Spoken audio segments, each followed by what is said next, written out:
live to you from St. Augustine Beach, Florida. It's time for RecruiterCast Live. In today's talent landscape, you need to be one step ahead of your competition, whether you're a recruiter, hiring manager, or candidate. Join Dave Webb, lifelong entrepreneur, big data expert, and staffing aficionado, as he chats with guests about everything recruiting. From entrepreneurial journeys to job descriptions to the tech that will make you land top talent. If you want to learn about the latest trends, this is the podcast for you. And now, here's your host, Dave Webb. Let's talk recruiting.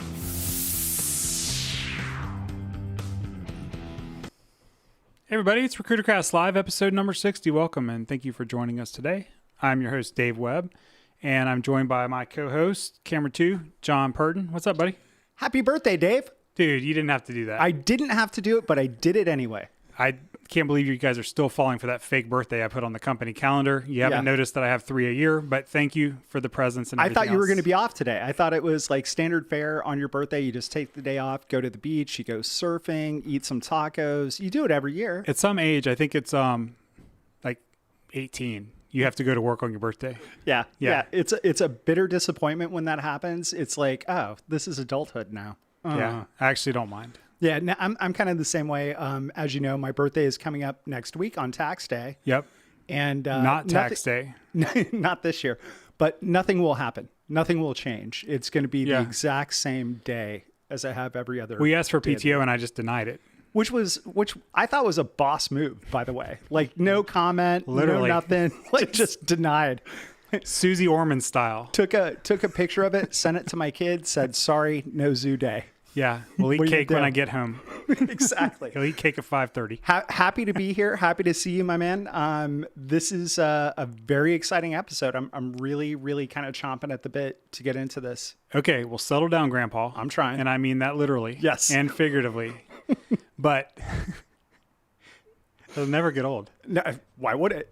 Okay, so let's, before we get into that, because we always get excited and then we forget to talk about the podcast. The important RecruiterCast, brought to you by Brightmove Applicant Tracking System, award-winning, #1, depending on who you ask. Ask smart people, it's #1.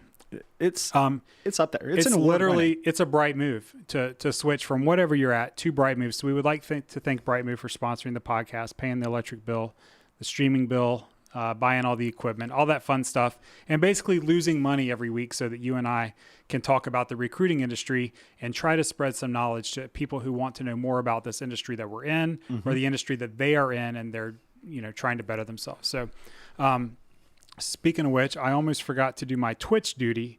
Uh-oh. What's Twitch, you ask? Well, that's one of the platforms that we live stream on, along with YouTube, Facebook, and Twitter. Mm-hmm. And so Twitch is, we're live as can be on Twitch right now. I can see it. Let me tell everybody we're here. We're here, y'all. All right, because we got some chats we missed. We had some chats we missed a couple of weeks ago, and Twitch is all about engaging with your chat and answering the questions. So I'm curious to do that. We don't have the call in anymore, right? Because it's a phone. It's the tech. Yeah. It was hard to predict. This is much more real time. I like it. It's easier. Like you can't pick up the phone and call in if you're at work and then wait on hold for 20 minutes. And this way you can just fire off your question. Even if you get called away to go do something, you can rewatch the show later. You can always pick Twitch up the thread. archives everything. Yeah. Okay, so don't forget we are a podcast. Most of our listeners, about 95%, don't watch it live because they're recruiting their tails off at 1 p.m. Eastern on a Thursday, and we don't want you to stop doing that. So you can catch us usually by this afternoon or by the next Friday morning. By like 10 Eastern, we'll have all of the audio published through the distribution channels. So you can listen to us on Spotify and Apple Podcasts, Google Play Store, Stitcher, Libsyn, you name it. We're Anywhere. there. Yeah, we're there. all over. We use a nationally or an internationally syndicated or syndication program that throws it everywhere, right? So share. It's free. Yeah, like it, share it, subscribe, comment. Set a reminder, comment, tell us what we're doing wrong, tell us what we're doing right, and we'll make the show better with your input. What do you want to add to that, sir?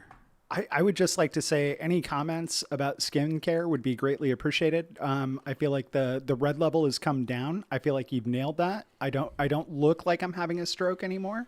But look, if you guys just want to riff on how stupid I look, that's fine too. I want to see that. Any engagement is good engagement, I say. Skincare, white balance, same thing. Same thing. Exactly. Exactly. Nerd. Okay. Hey, that's the button that fixed it. It is. If you press enough buttons, you go from red to less red. That's right. That's right. We'll have to send Andrew a note and just let him know, hey man, we'll send him a screenshot and just go, it was just one button. Speaking of which, yeah, this is uncharted territory. Yeah. I'm going to turn on the air conditioner because it's hot in here. Do it up, man. Right. Go ahead. I'll pause it. I'll keep it going. I can do 3 minutes on my own. No problem. 45 seconds, maybe. Not a problem. So, yeah. There you are. You're back. Look at that. Well, that's the thing, right? It's been starting off in the 40s and 50s here in Florida. Someone put the cool setting on 78. That's not cool. It's the landlord. I know who it is. They come in on the weekend and they turn everything up, and then 78. Yeah, that's come not. on. I mean, what are we living at home with Dad again? Would you save a nickel? Go get you a malt. Go John. get you a knee high. We saved the nickel. Yeah, get yourself a grape knee high with that nickel. All right, you so saved, boss. And by the end of the show, it'll be cool in here. Yeah, you might have to shed the jacket soon, but anyway. Okay, so today's topic, very near and dear to me, in a emotional past way, not in a way of love or hate, just something that I lived through as a young man, didn't make sense to me, and a gentleman made sense of it to me on Friday or Saturday, I guess I watched it. So a little bit of introduction. We're going to talk today about the H1-B visa program, how it was introduced, why it was introduced, and kind of the impact that I saw in the early 2000s, and you did as well, as you entered the workforce as a young, ambitious American worker. Yep. And kind of where we're at today. And the reason why we're talking about this is that a gentleman by the name of Eric Weinstein, and in case you guys don't know, he's a lot of things. He's a very brilliant man, but among other things, he's primarily a mathematician and an economist. I think he's a mathematician by education. He's an economist by trade because he works for Peter Thiel. the famous Peter Thiel out in L.A. And he also dabbles in theoretical physics physics. And on April 1st, he released his first draft of his what he calls the geometric unity, which is also loosely known by regular people as the theory of everything. The theory of everything. From a mathematical standpoint. Yep. He released it so that he knows that it needs work. He wants to put his idea forth. He wants people in the scientific community to tell him it's wrong. Critique it. Not slap him for it being wrong, but say, hey, this part's wrong. Let me fill in the gap here. Let's complete this thing that might describe everything in the universe. Yes. My favorite road trip game to play. Absolutely. Okay? Absolutely. Or maybe that's anything in the universe. Who doesn't get behind that? So, man, the air's kicking. This is nice. Yeah, it is. It's nice. I feel it already. I feel like we're back in Siberia. It's nice. So he's released this paper, and, he appeared on the Joe Rogan Experience on April 1st. They recorded it on April 1st. They released it on Friday, April 2nd. Yep. And then I watched it on Saturday, April 3rd. In the show notes, I have a link to the episode. It's JRE number 1628. And if you're just interested in this part, and I do recommend watching the whole thing because when the man speaks, it's time to learn. There's gravitas. Yes. Yeah. About the hour and 5 minute mark, I think, is where I told John to start before he went back and rewatched it 2 or 3 times. Yeah. And I really did watch from the 105 mark to the end. I probably watched it 2, maybe 3 times. Right. Okay. So to complete the primer, the conversation, and I'm totally paraphrasing and not ripping anybody off. This is all credit to Joe Rogan and Eric Weinstein. The conversation went something like this. Joe says, why did it take you 27 years to do this? And Eric gets emotional. He talks about the time that he had while he was at Harvard studying mathematics. A friend of his named Isa Singer, did I pronounce that right? Yep, totally, 100%. Who kind of helped him when he got into trouble, and the university told him that he had two options: leave the state or not. Yeah. And the second one was going to be a destruction of his career or his ability to get a job. His academic career. His academic career and his good standing with Harvard. And so Joe, being the interviewer that he is, if you're familiar with him, he said, "What are you talking about? Why? Why would the college that you're studying at do this to you?"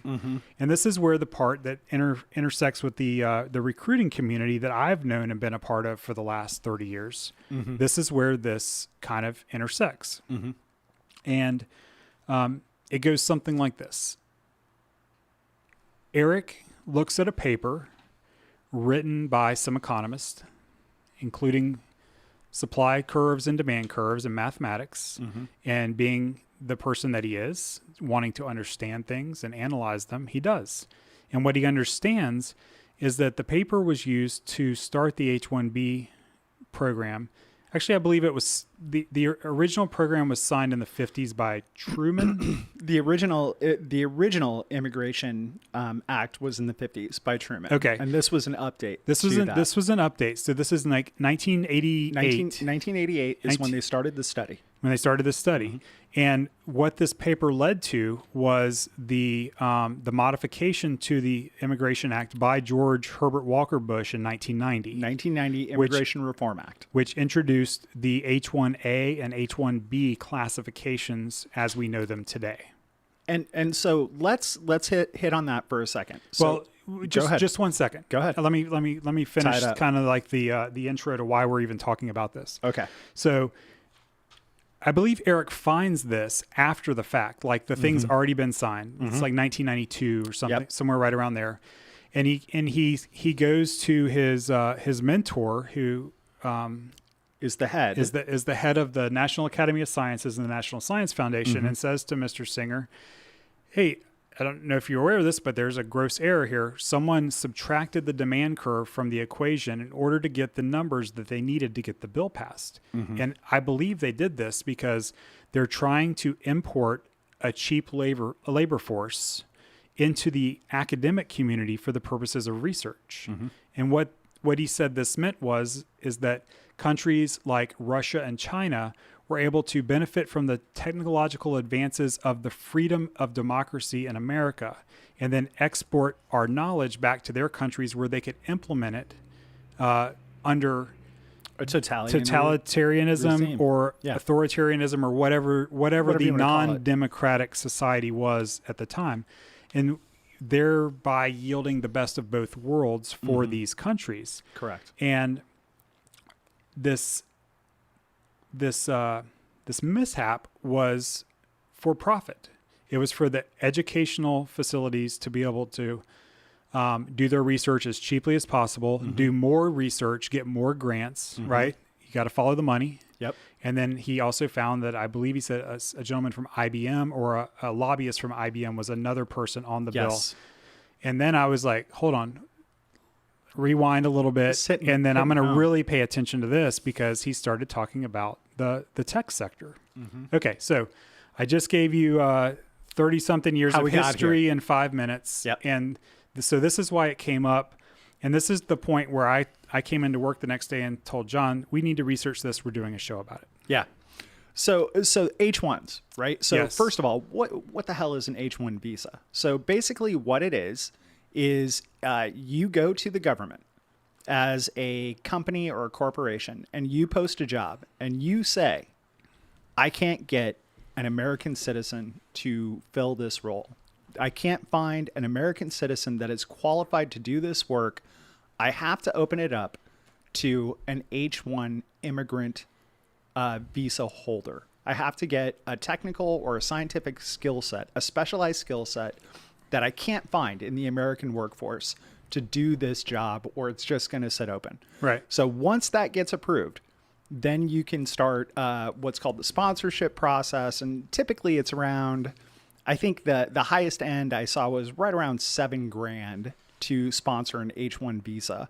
There's some filing fees. There's some paperwork. If you get a lawyer, it's like $3,000 to kind of navigate that process.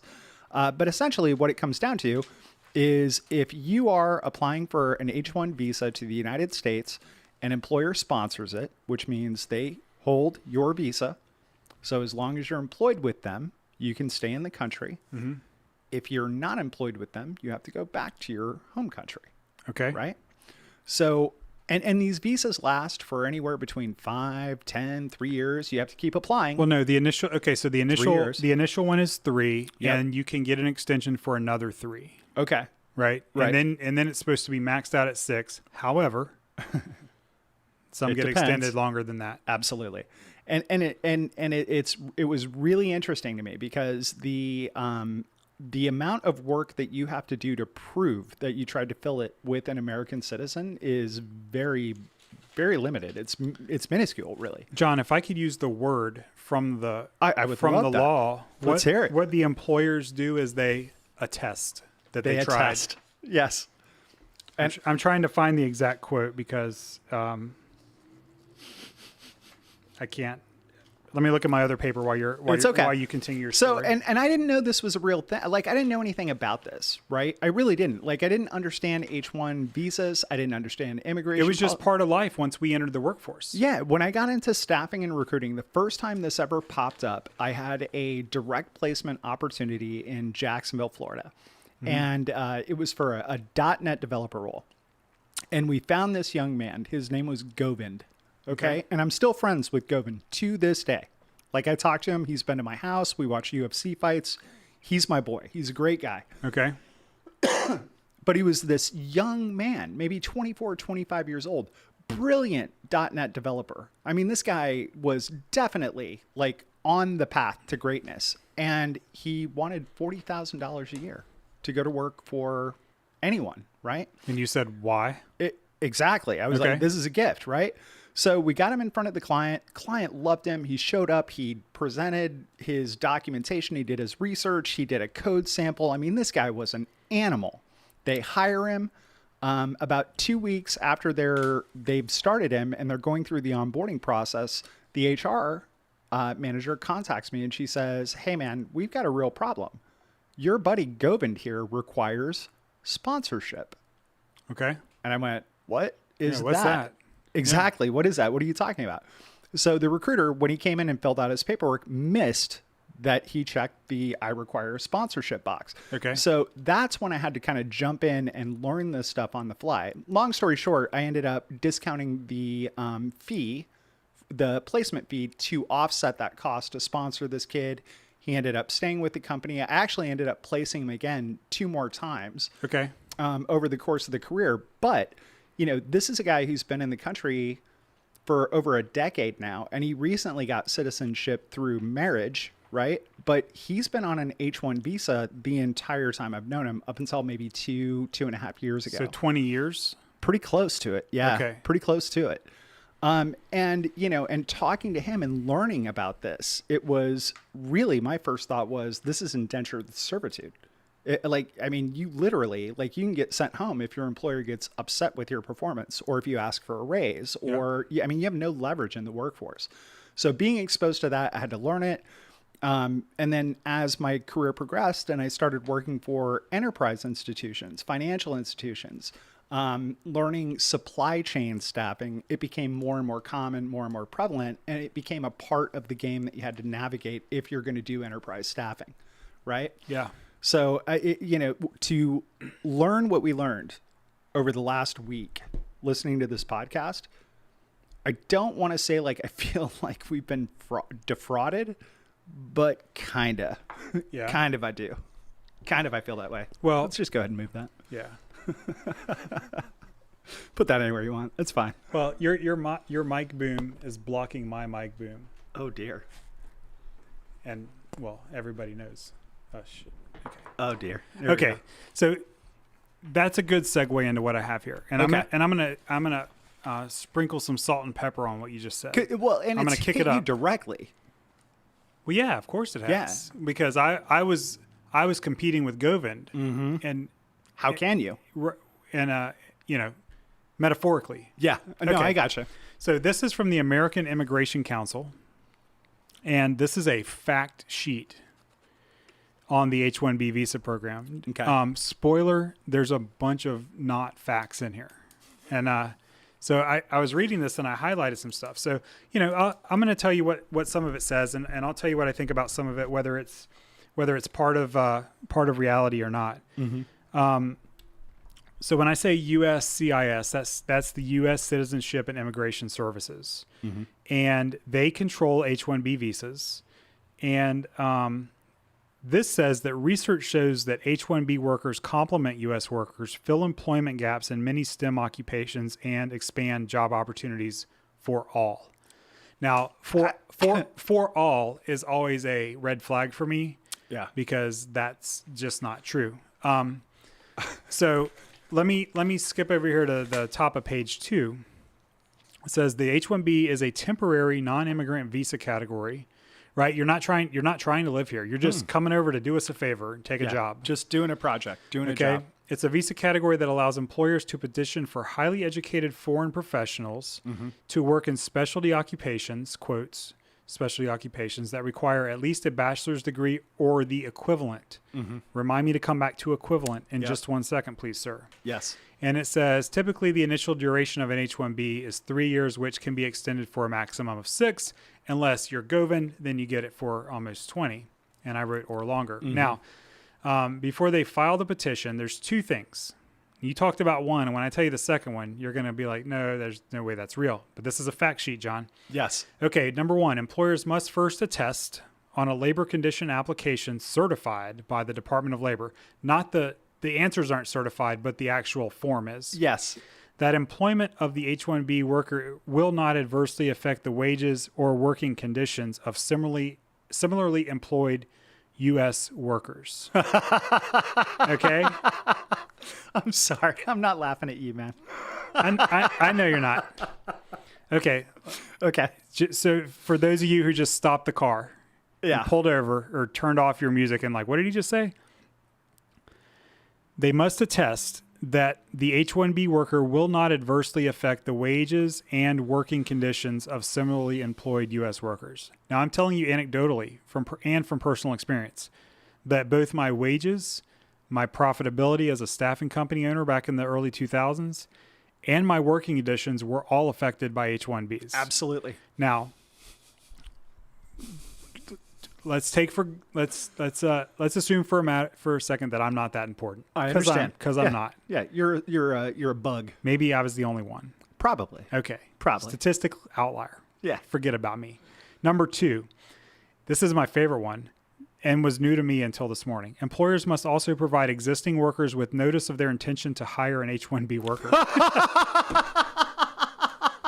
That never happens. Ever. Yeah, I always got introduced on day one.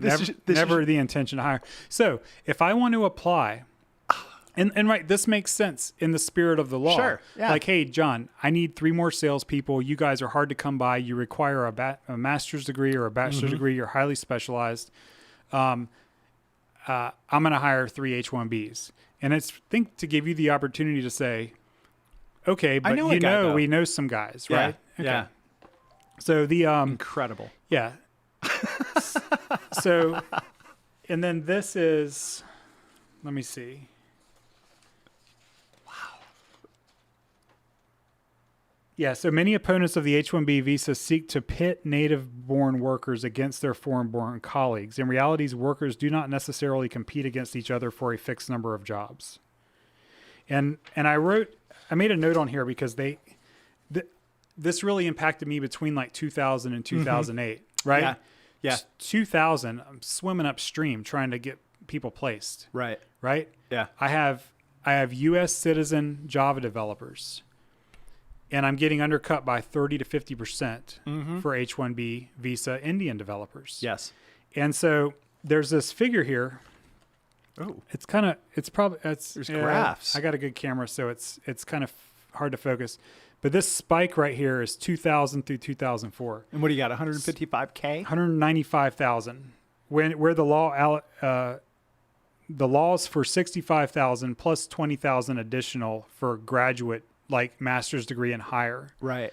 So under HW stayed at 65, Clinton 65, but you can see in 99 and 2000 they ramped it up to 115, and I can only imagine that's a Y2K shortage. We'll call it that. Okay. Right? I'll buy that. Yeah. Because the financial institutions, everybody was freaking out. Clinton's in office. Yep. Up until today, 2021, I can remember watching debates and elections in this country since 1992 and noticing that the Republicans were in favor of the H1Bs and Democrats were against them. Okay. So Bush takes office and it goes up to 195 for 3 years. Now Y2K is over, right? But we're also in the .com boom. Right. Right. You have companies like Apple, Microsoft, all lobbying for more. We need it. Can't find these people. Because I remember back in that time, like they weren't making very much money, were they? No, They Not were at still all. startup. They were losing money. It wasn't even called Silicon Valley. It was called like Dirt Valley. Yeah, they were losing money Because it was full of dirt bags. I digress. That's an opinion, but So- not a wrong one. So toward, you can, obviously something expires and it goes back down to 65,000 for a couple of years until the midterms. And then it goes back up to 85 where it kind of, and that's where they pass like the additional 20,000 for master's degree holders. So, it kind of went down. The company said, whoa, we're missing 130,000 H1Bs that we had. We got to do something. And the only way they could get the legislation changed was to add this caveat that we would add 20,000 more, but only if they had master's degree or equivalent or higher. And it's pretty much remained, that numbers remain the same. However, under the Trump administration, Trump's Executive order? his not his executive order, but not his administration, but this department under him His policy pretty and much guidance. denied everything. Yeah. And especially, he even signed an executive order at the beginning of 2020 that said, with COVID, no H1Bs. Yep. And he was trying to, I believe, prevent the spread of the pandemic through travel and saying our unemployment just went up We're good. over 10%. We Find- got plenty find some people. of dudes already here to do the work. Yeah. Okay. Yep. It's not time to be undercutting. So all that's to say is that the law. One more thing, and then I'll kick it back go to ahead. you. You're good. Okay, so that's kind of like the history of the numbers.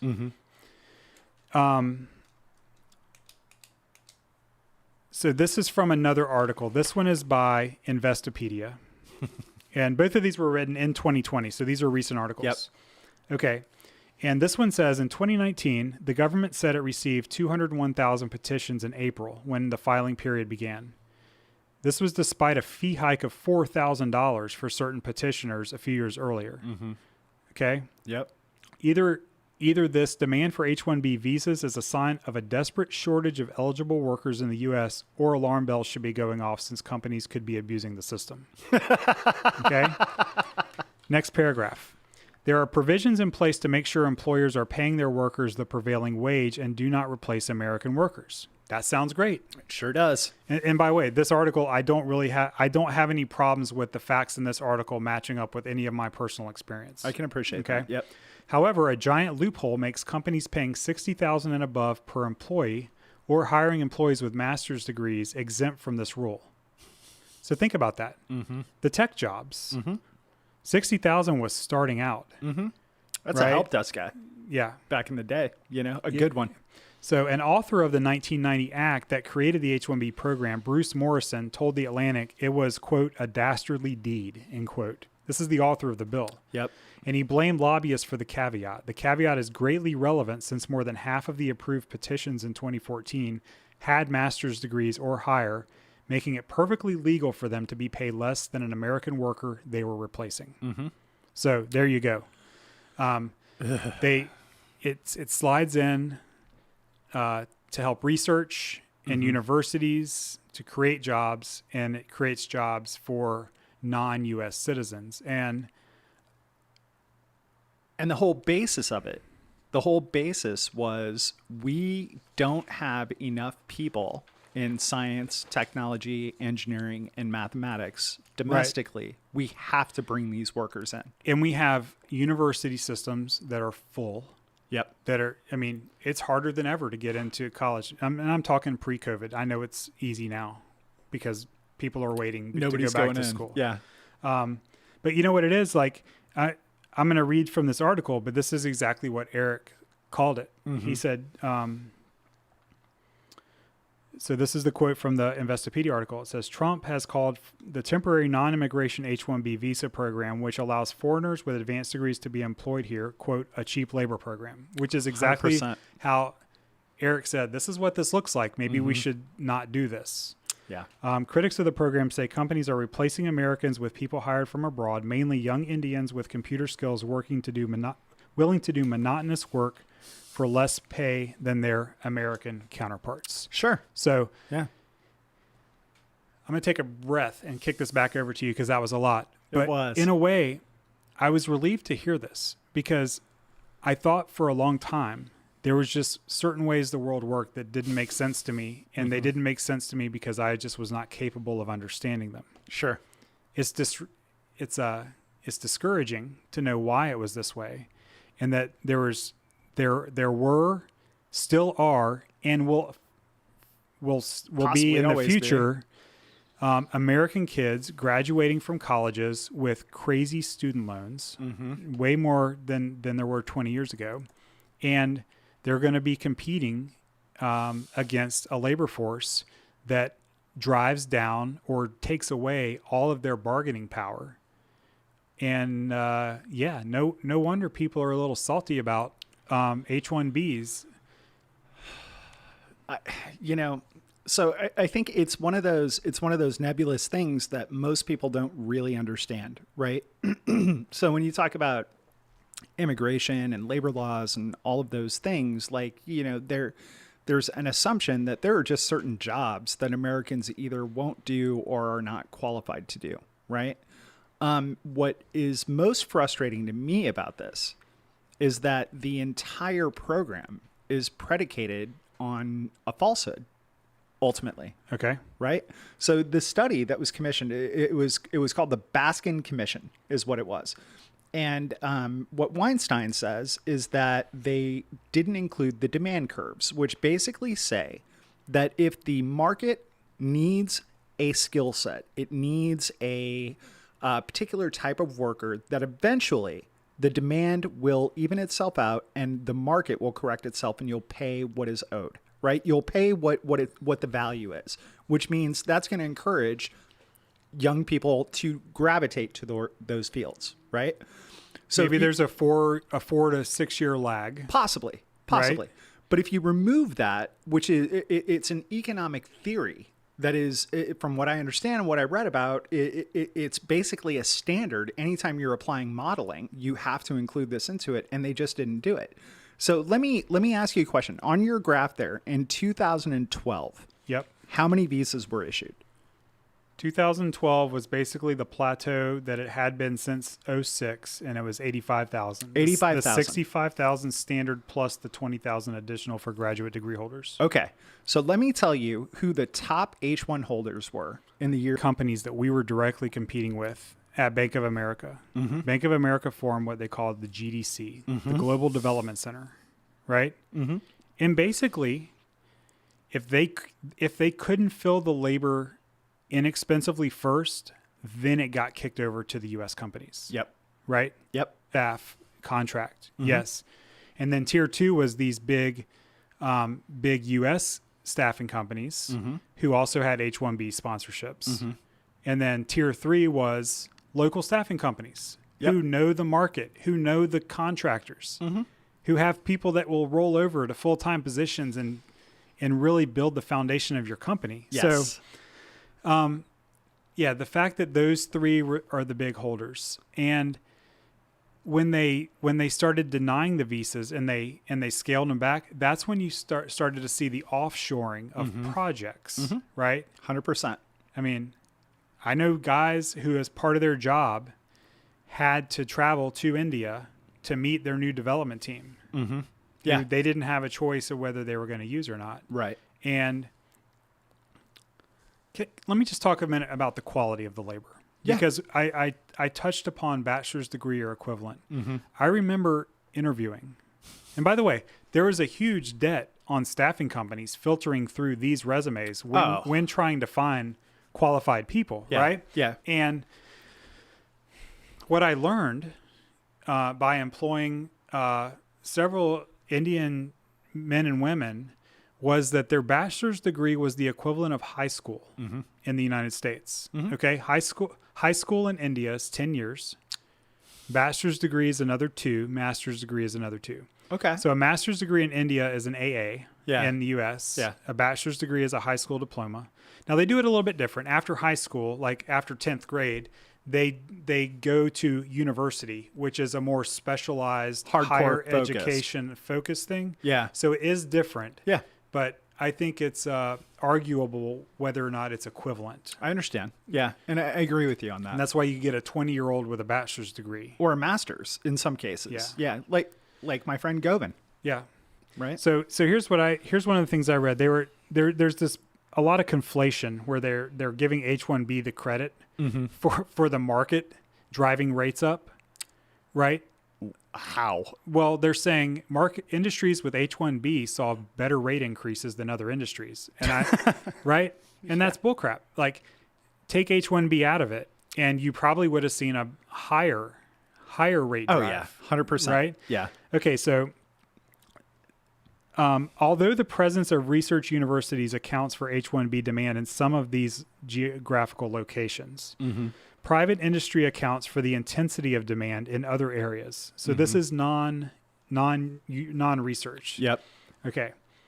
HTC Global, Walmart, Merrill Lynch, Educational Testing Service, Caterpillar, Credit Suisse, JP Morgan, Bank of America, Wells Fargo, and Mayo Clinic have been the top H1-B employers.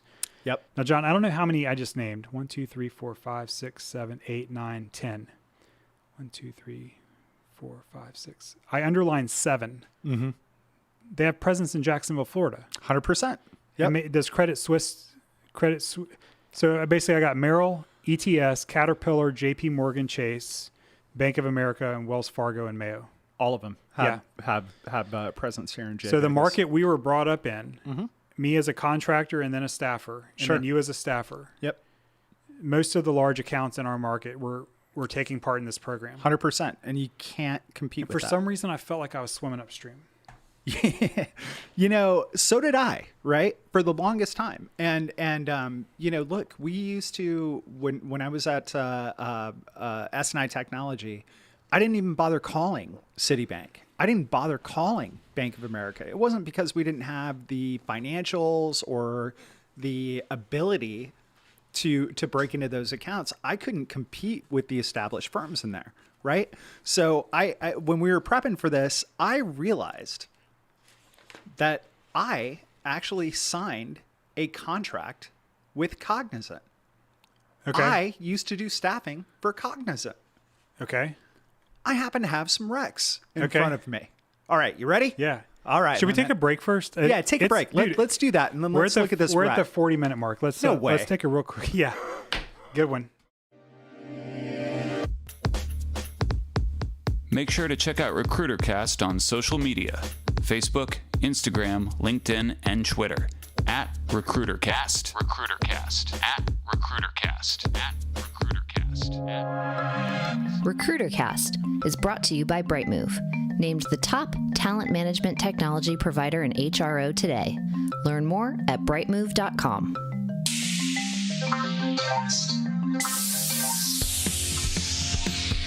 You're listening to RecruiterCast Live.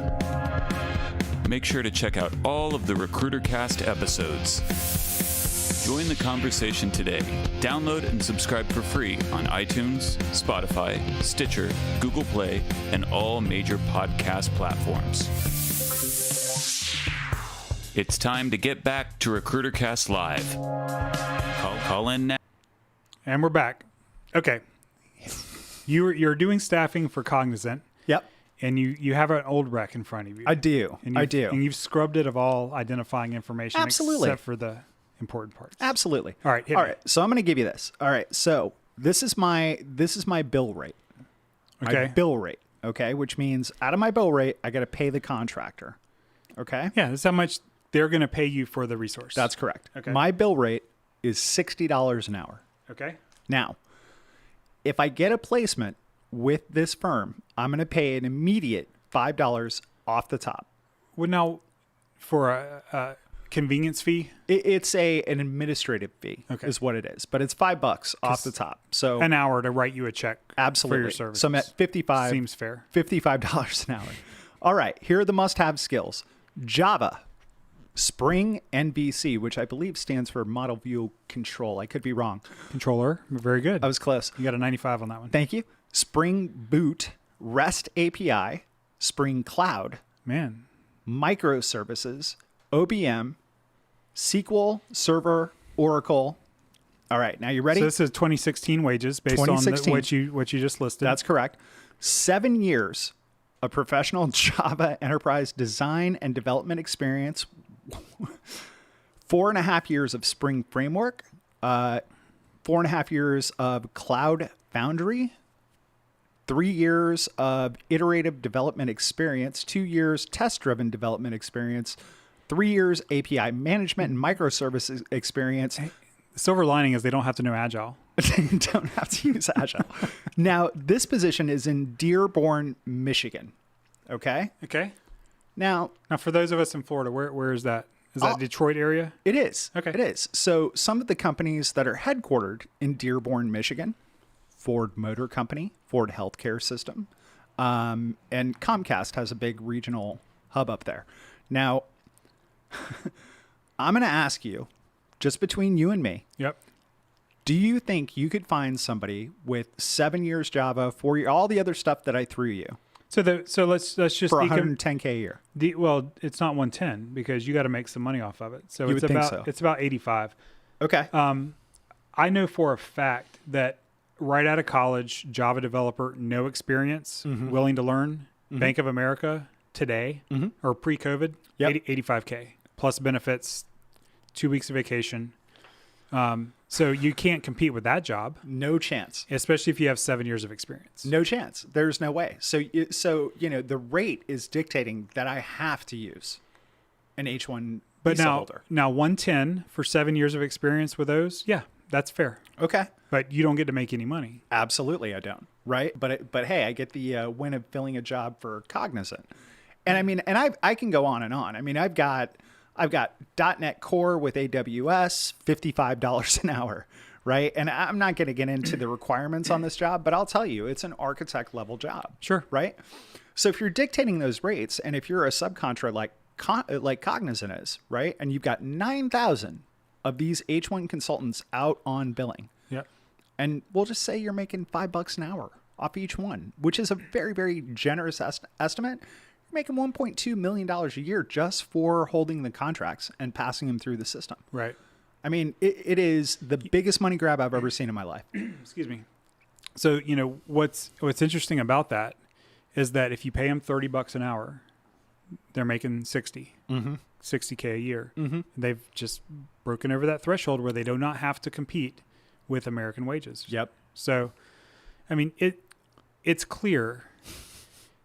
And I remember having guys that they're like, okay, I'll cut my rate, but I can't go any lower than this. And it still wasn't low enough to compete with the H1-B rates. You just can't do it. Yeah. You can't do it. And you really do. If you're going to play that game, it has to be a specialized game. And I talked to a prospect earlier this week, and they have offshore and nearshore recruiting resources, right? Okay. So they've got 75 recruiters in India that do nothing but look for sponsorship placement. That's all they do. Their whole job is to look for sponsorship opportunities. 75 offshore recruiters. And when we talked about price, they're used to paying $30 a month for their ATS, right? That's what they're used to paying. So when you start looking at scales of economy and supply chain staffing, there's no way this works for a second tier or third tier type of firm. Right. I mean, you just can't do it. You just can't can't keep do the it. lights on. You can't. It's impossible. Along those same lines, one of the firms that I worked for was a company called Signature Consultants. And they had incredible relationships with Wells Fargo, U.S. Bank, Bank of America. They pioneered their vendor management process in a couple of these institutions, but they didn't do H1 staffing. Well, yesterday, Signature announced that they had been acquired by Dices, which is, of course, one of the largest Indian firms and H1 firms, for about $820 million. So it's going to be interesting to see how that business model shifts for them over the next year or two. Definitely. Well, I mean, they're going to, Congrats, if they got guys. Acquired instead, Congrats. then they're going to get their Good for you their guys. orders. Yeah. Yeah. The study in Investopedia said the companies save more than $20,000 a year per worker when they hired Indians instead of Americans. Mm-hmm. The Migration Policy Institute found that top H1-B dependent companies, or those whose workforce consisted of something, I got cut off on the printout, but it basically, they have a table of some of these companies that we talked about. Average salary with H1B, $85,000, non-H1B, $115,000. That's a big discrepancy. That's $30,000. Yeah. I mean, just to put things in perspective, $30,000 a year, that's one person working full time at the U.S. minimum wage that we're shooting for, or that some people in government are shooting for at $15 an hour. Right. That's significant. Yeah. The gap is more than a lot of entry level workers even make in our country. More than 70% of H1B petitions approved for fiscal year 2019 were for candidates from India, and the majority of the petitions were for computer-related occupations. Yep. Okay, H1B visas approved by occupation type in 2016. Number one, computer-related, not university research, computer-related, 237,000. The next closest category, architecture, engineering, and surveying, 27,000. So that's ridiculous. 10x, right? That's ridiculous. Right. 237 out of 345. I mean, it's more than all other categories combined. That's incredible. Yeah. Okay. So I can definitely see how the universities are benefiting from this, and not U.S. companies. Mm-hmm. So there are recent developments. The DHS has proposed another rule titled, quote, strengthening the H-1B non-immigrant visa classification program. Now, I should mention that this was written during the Trump administration, June 2020. So before light that on fire. Before the election. Yeah. But yeah.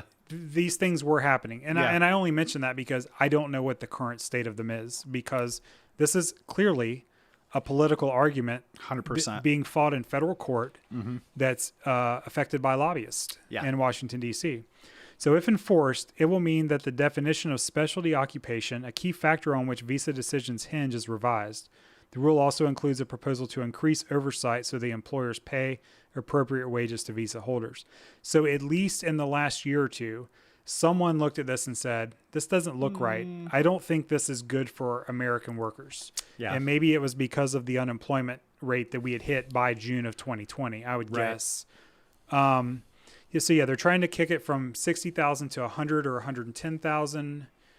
And they're trying to not automatically give an H-1B to the spouse of an H-1B holder. Because if you think about it, that first number, the 85,000, I don't know if that also includes spouses. Right. It may or may not. I understand. Yeah. So another bill called the Protect and Grow American Jobs Act. And some of these are bipartisan, trying to do the reform. Two more bills fix the H-1B problem in 2015, introduced by Senator Grassley. So it looks like there is kind of bipartisan support to stop some of what's going on, because it is affecting the American voter. I mean, sorry, that was a slip. The American worker. Because, right, that's when things change. Yeah, it is. When you can't win. Yeah, it is. And I mean, look, man. So like, I thought like the big tech companies were going to be the ones dominating who's sponsoring this, right? Banking and healthcare, buddy. Banking and healthcare.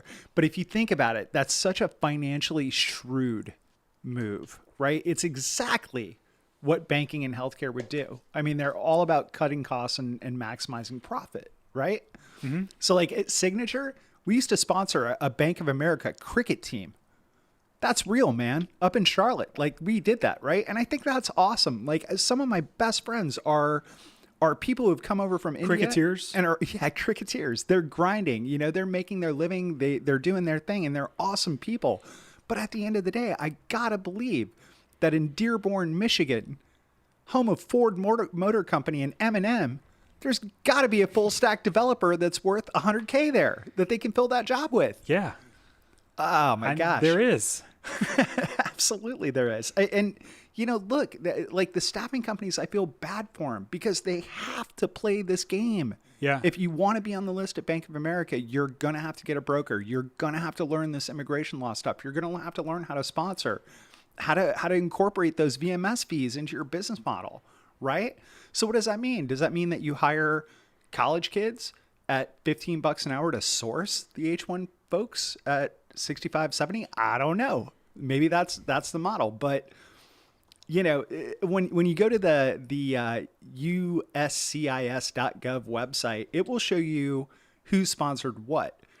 Now, when we talk about Cognizant and Infosys and Dices and all those staffing firms that are doing this, it's not saying where they're sending them. It doesn't say where they are, who their employers are, but, you know, it is what it is. I did see an interesting stat that Weinstein popped off on that I had to follow up with. He said 25% of the PhDs handed out in 2020 went to Chinese students. Okay. I thought that was high. It was absolutely accurate. In fact, he underserved it. It was close to 26% according to the Department of Education. Okay. So think about that, man. 1 out of 4 PhDs that were handing out in the United States last year went to Chinese citizens. Right. That's awesome, I guess, from a global perspective, but, you know, didn't feel good. Well, yeah. And I don't know. I know the context in which he was bringing that up was about exporting our innovation and technology and our trade secrets to other countries who are using them against us. Yeah. Our geopolitical adversaries. Yeah. Right. And that's a whole different show on another channel. His We're not qualified to talk about that. Actually, that's what I tweeted at him. I was like, hey, we're not qualified to talk about this at all, but we're going to.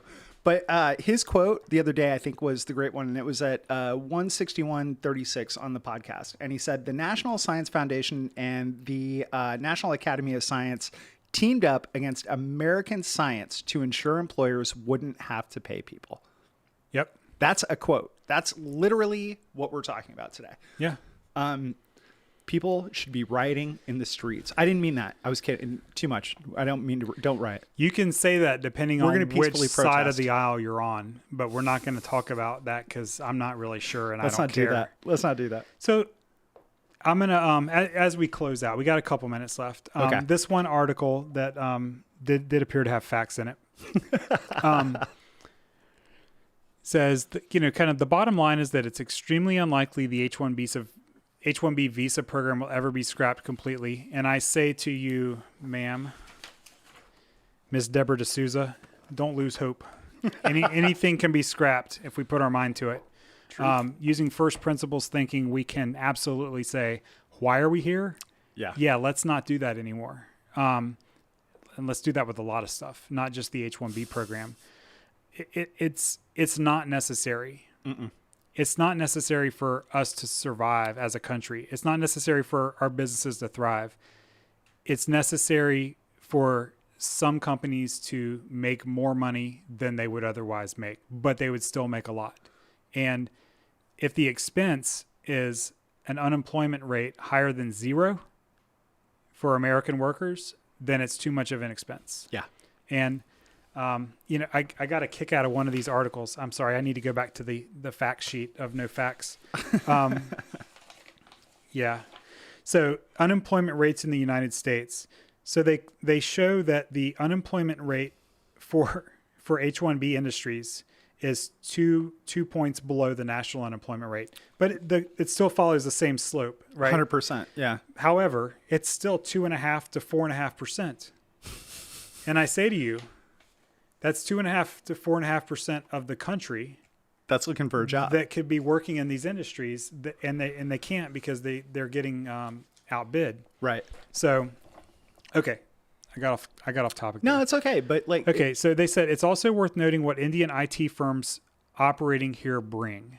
Indian tech companies in the U.S. paid $22 billion in taxes from 2011 to 2015. cool. And you know what I say to that? Hey, guess what? It could have been 20% more, Right. right? Out of, If they out of were- the individuals. If they Yeah. were paying the right numbers of wages, right? And if these companies are paying this in like corporate income tax, well, they would the same money would have come from somewhere else, whether it was federal income tax on the personal level, State income tax, or whatever. the companies that were saving all the money. Yep. Okay, according to a report by India's Software and Services Trade Association, NASSCOM, Indian temporary workers on the H1-B visa and L1 visas alone contribute $3 billion in Social Security funds annually. Okay. $3 billion. That's great. That's Even a big though number. many don't stay long enough to benefit from it. And my response to this was, now that's not fair To them. to the Indian guys. Not at all. Not at all. I mean, if they're over here working for, less than desirable rates and they're kicking into we're social? taking the money. Yeah. So I didn't think about that. I didn't You either. might think that my reaction to that would be, oh, great. That's a bonus. But No. it's just a negative on the other side of the equation there. Right. Yeah. And then so it says there's also the question of those 488,500 new jobs created by 2024 and if the U.S. education system is capable of filling them. Okay, so I'm going to end on this because, first of all, 488,000 new jobs created by 2024. That seems pretty anemic. Well, that's crystal ball, Yeah. right? Maybe Gazing. not. Yeah. This is a typical government crap stat, right? Divide it by 4 or 5. Yeah. And that's basically 50,000 jobs a year, Which is 1,000 anemic. jobs per state. Yeah. And is the U.S. education system capable of filling them? Well, I sure hope so. And maybe if this is a big problem in unemployment, in student loan debt, and the inability to pay it back, maybe we should be, I'm going to circle right back around to Eric's thinking. Maybe we should let the market dictate supply and demand, right? If those jobs are there and they're paying good, people will go to get at school. Like I'm in this industry because I looked at pay rates when I was 19 years old and I was like, ooh, IT, what does that stand for? Like I wasn't born with a computer tied to my fingers, right? Right. I am a result of the market driving me into an industry Yeah. where I said, cool, if I go there, I can live and I can pay off my debt and I can be better off than if I in these other industries.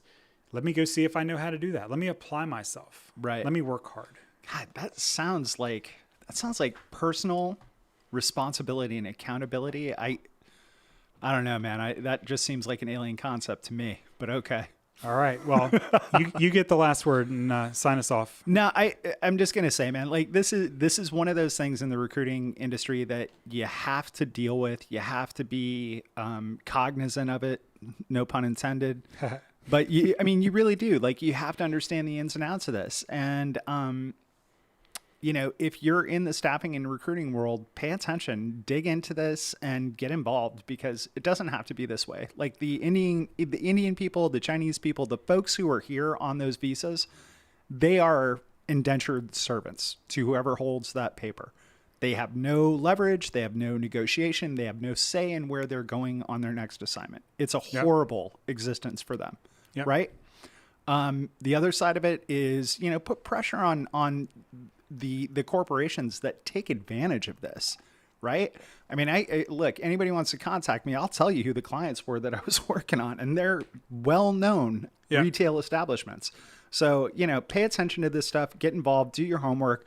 I encourage you to listen to the Rogan episode. I know it's linked in here. I can't remember it off the top of my head, but it'll open your eyes. It'll knock your hair back, Jack. Yep. Joe Rogan number 168 with Eric R. Weinstein. And that is linked in the show notes on the YouTube live stream. Nice. And,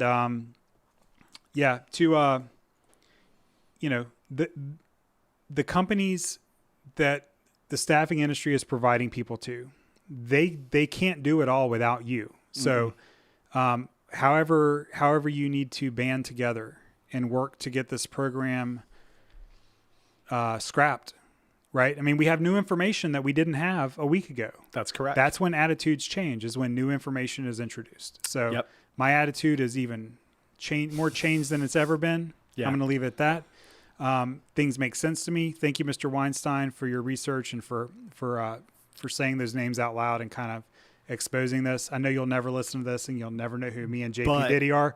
Dude. But if you ever want to be a guest on this podcast, we can Zoom you. We can bring you in live. That's an offer that extends into perpetuity. All right. Until we see you next time, happy recruiting, and don't miss the April 15th show next week, also known as JP Diddy's birthday. Out. You're listening to RecruiterCast Live.